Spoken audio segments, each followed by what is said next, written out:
Tahu nggak sih, ada hantu yang mecahin kasus kriminalnya sendiri. Hah? Iya, keren banget. Coba ceritain dong. Iya, jadi saat itu ada perempuan yang namanya Zona. Dia ini tinggal nih di Green Bear. Dia ketemu sama cowok yang namanya Shu. Mereka ini saling naksir nih. Nah nggak lama, Zona sama Shu ini nikah. Tapi sebenarnya ibu dari Zona ini nggak terlalu setuju sama hubungan mereka. Setelah menikah, Zona dan Shu ini tinggal di rumah si Shu yang ada di Green Bear juga. Pada tanggal 23 Januari 1893, Zona ditemukan inalahi di rumahnya. Zona ini ditemukan sama anak laki-laki yang emang udah biasa nih ke rumah si Shu. Anak laki-laki tuh kaget pas lihat si Zona udah terbujur kaku di lantai dengan posisi kakinya tuh ada di atas tangga. Jadi kayak habis jatuh dari tangga gitu loh.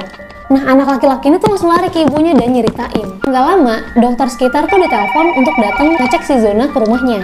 Pas dokter sampai, ternyata si Shu, suami si Zona ini udah mindahin Zona ke kamar. Malah udah digantiin baju. Hal itu tuh agak aneh nih, karena biasanya yang ngurus jenazah ini ya komunitas setempat. Yang bikin makin mencurigakan lagi, si Zona ini dipakein baju yang leher tinggi gitu loh sama si Shu, dan mukanya juga ditutupin kain. Beberapa jam kemudian, polisi lokal yang bernama Knep datang nih untuk memeriksa. Tapi si Shu ini kayak nggak mau jauh dari jasad istrinya dan selalu nggak ngebolehin Knep buat memeriksa lebih jelas. Shu bahkan agak kasar pas Knep ini mau ngecek bagian leher si Zona. Karena udah ngerasa digituin nih sama si Shu, ya dia akhirnya ngudahin aja pemeriksaannya dan ninggalin rumah itu.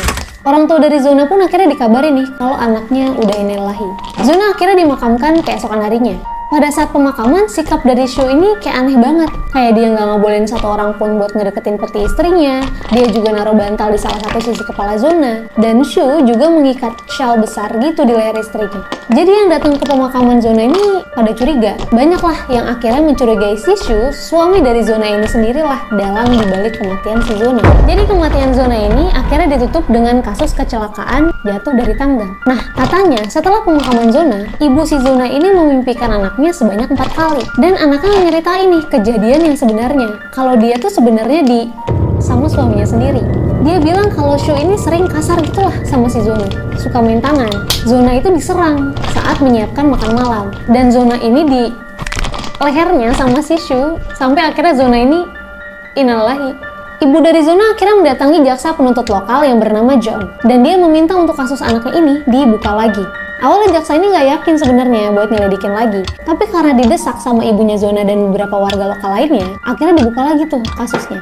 Jaksa ini mendatangi Knep, polisi yang memeriksa kasus ini dulu, dan Knep bilang kalau dia tuh dulu sebenarnya nggak diperbolehkan menyelidiki lebih lanjut sama si Shu. Jadi Knep nggak melakukan pemeriksaan menyeluruh. Akhirnya pada tanggal 22 Januari 1897, jenazah Zona akhirnya diautopsi. Proses otopsinya ini berlangsung selama 3 jam. Dan ditemukan bukti nih bahwa leher Zona ini dan batang tenggorokannya tuh di leher Zona juga ada kayak bekas jari gitu. Jadi kayak ada bekas cekikan.